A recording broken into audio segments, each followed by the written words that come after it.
وہ وڈیرے سائی کا اکلوتا سپوت سمیر شاہ تھا۔ وہ بڑے غور سے مجھے دیکھ رہا تھا اور میں اسے پہچان کر ادب سے اس کے سامنے سر جھکائے کھڑی تھی۔ اب وہ کچھ اس طرح سے کھڑا ہو گیا کہ میرے آگے جانے کا راستہ بند ہو گیا۔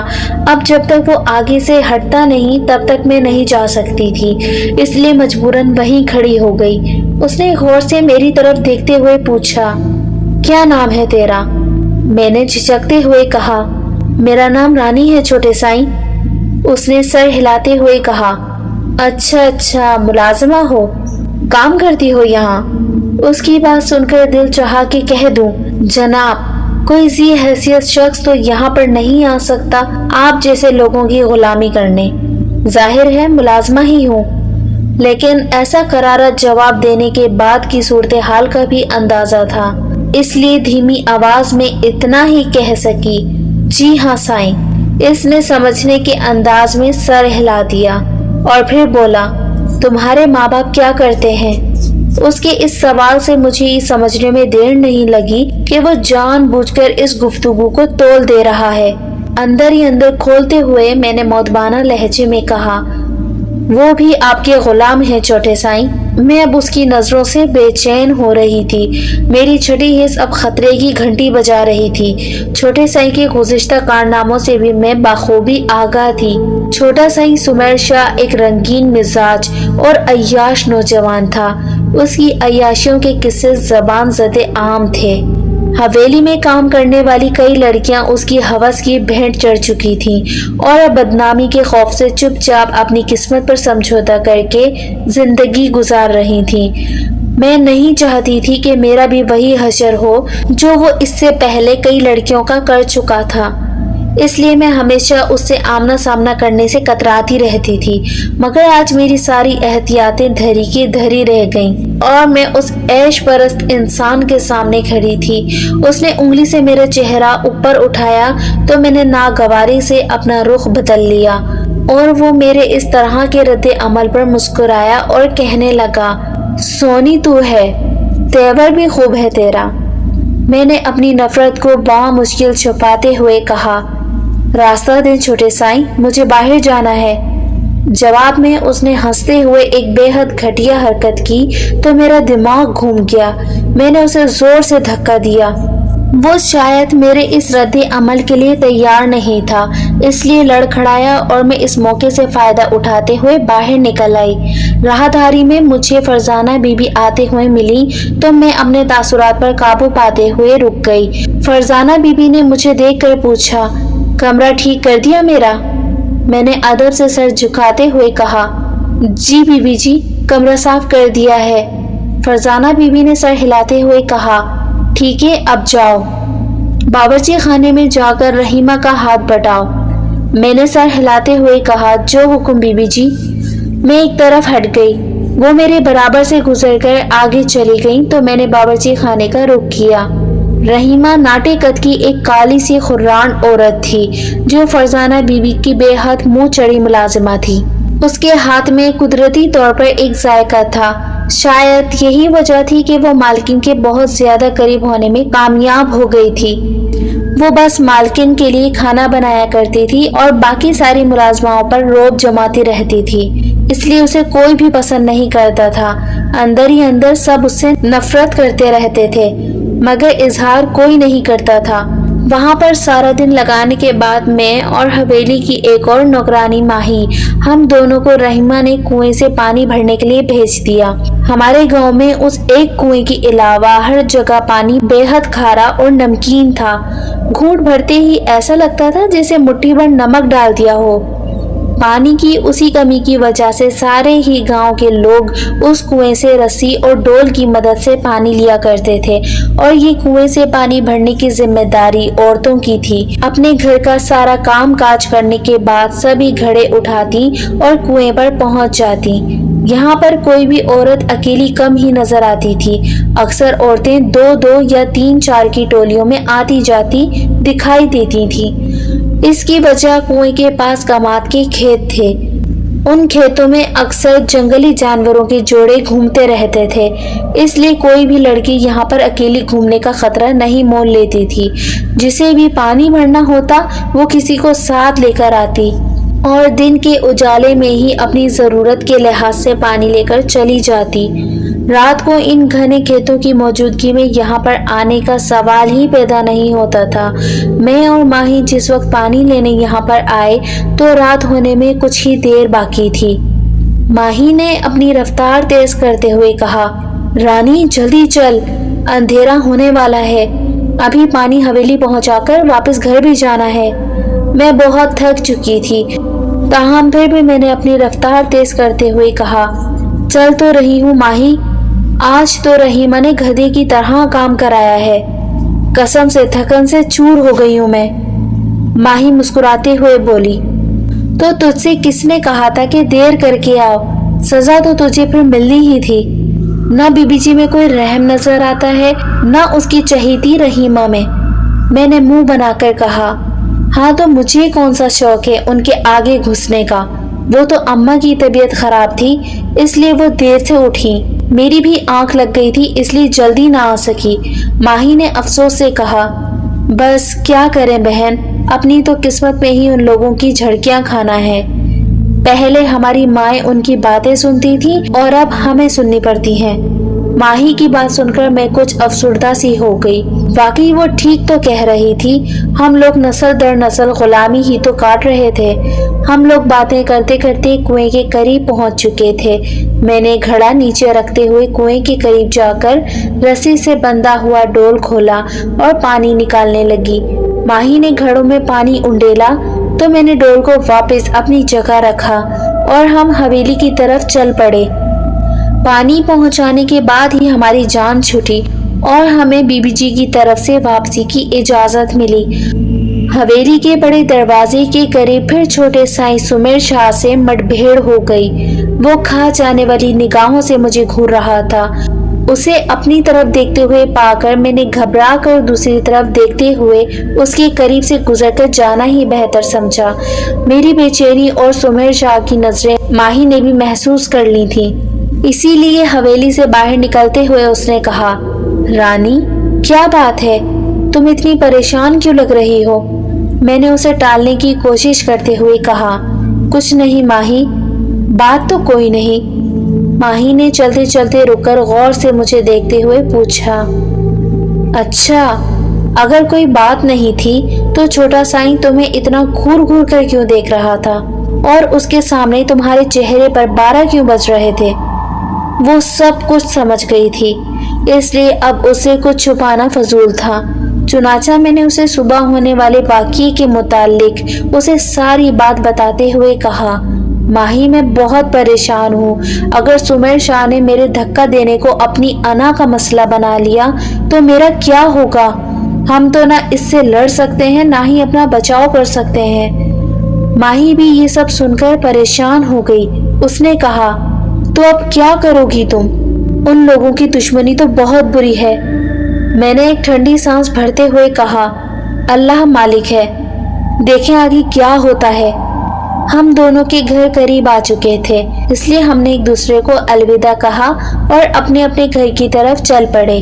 اماں بے چینی سے میرا انتظار کر رہی تھیں۔ مجھے گھر آتے دیکھ کر انہوں نے سکون کی سانس لی اور کھانا لینے چلی گئیں اور میں سستانے کے لیے تھوڑی دیر کے لیے لیٹ گئی۔ اگلے دن میں اور اماں سویرے ہی گھر سے نکل آئے اور حویلی کی طرف روانہ ہو گئے۔ راستے میں ماہی اور اس کی ماں بھی آتی نظر آئیں۔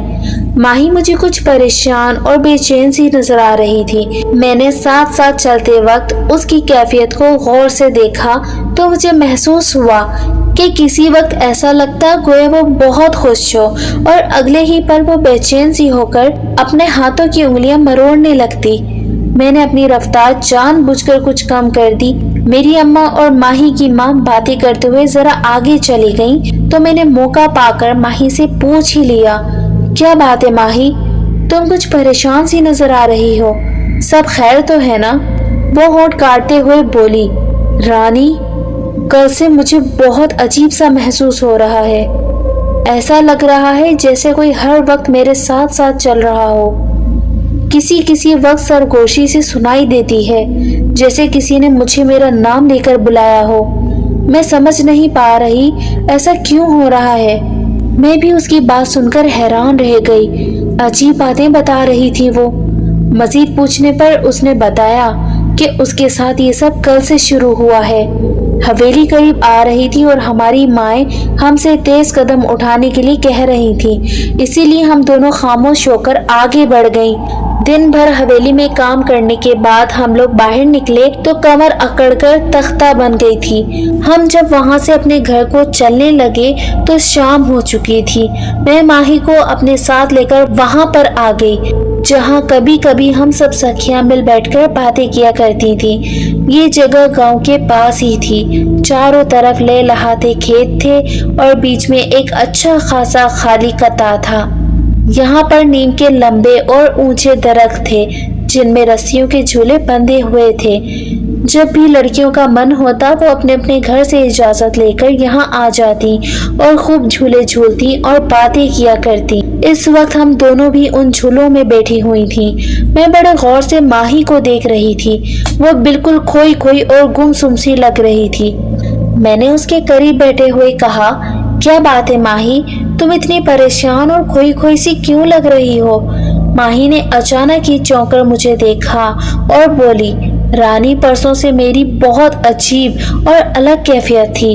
پرسوں دوپہر کو میں یہاں ریشم کے ساتھ آئی تو پتہ نہیں کیوں میرے قدم بیری کے درخت کی طرف کیوں اٹھ گئے۔ ریشم تو تھوڑی دیر بعد چلی گئی مگر میں وہیں رہی۔ کچھ دیر بعد ایسا محسوس ہوا جس سے کوئی مجھے آواز دے رہا ہو۔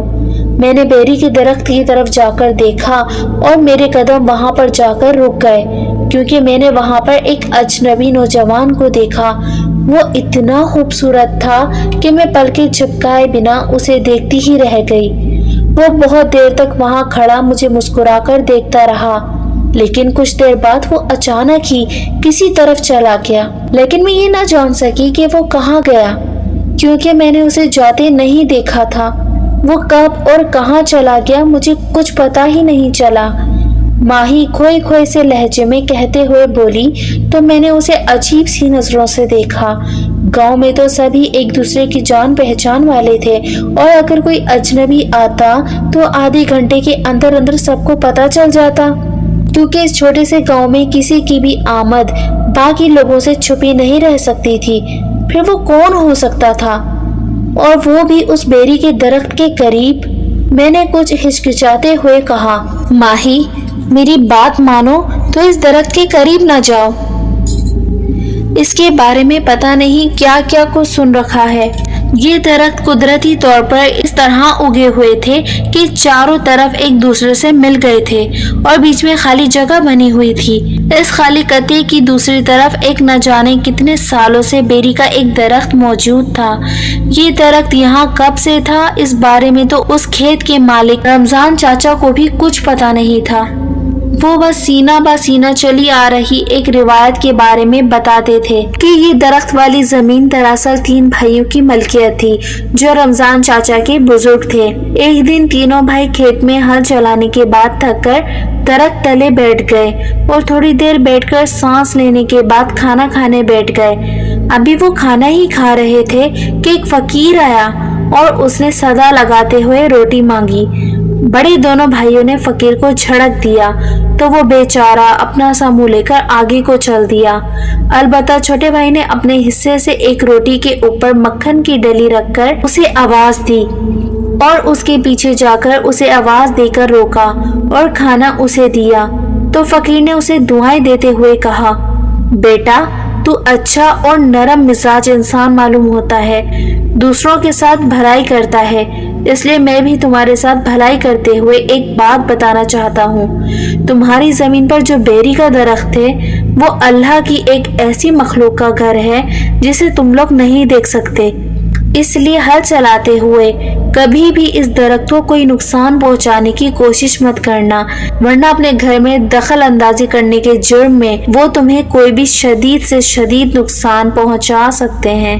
اس چھوٹے بھائی نے سر ہلاتے ہوئے فقیر کو یقین دلایا کہ وہ اس درخت کو کوئی نقصان نہیں پہنچائیں گے۔